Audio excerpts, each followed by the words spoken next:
পয়সা রাখাল দিও না কত বাবা ফিশ ফ্রাই করছে বাইরে, তো আমাকে বললো সরষা বেটে, তো সরষাটা বেটে নিচ্ছি আমি। আর বৃষ্টি গেছে মামা বাড়ি, তো এসে গেল। মামি মা বললো খেতে খাবে না, বাড়িতেই খাবে। আর ওদিকে আমার লাস্ট তরকারি বসে গেছে।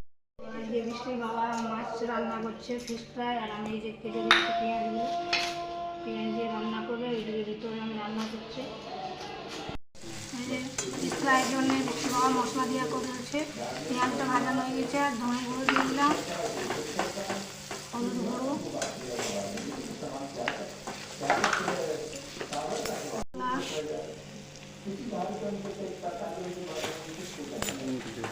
শাম মশলা,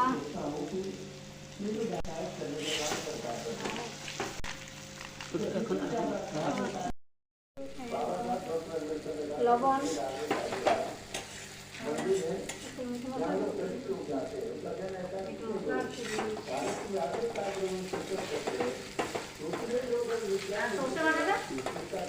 সরষে বাটা দিয়ে সরষে বাটা দিয়ে দিলাম। ফ্রাই জন্য সরষে বাটা দিয়ে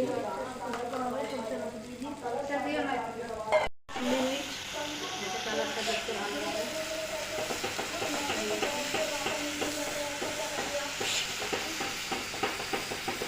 আজকে সানডে, তার বৃষ্টির বাবা একটু রান্না করে দিচ্ছে। আমার ভিতরে আবার রান্না আছে, বৃষ্টির কোনো চান করে মাছ করছে, আর ম্যাচ আছে, ম্যাচের বড়া মাছ। ফ্রাইয়ের নতুন পদ্ধতি আরও মানে বেগুন দিয়া করালো বৃষ্টির বাবা, যে বেগুন দিয়ে ফিশ ফ্রাই হচ্ছে, এটা নতুন পদ্ধতি। আপনারা বাড়িতে বানিয়ে খাবেন। নামলাম পেটের পিস দেবো না পিস দেবো? পেটির পিস। পিস নিবি না? পেটের পিস নিবি?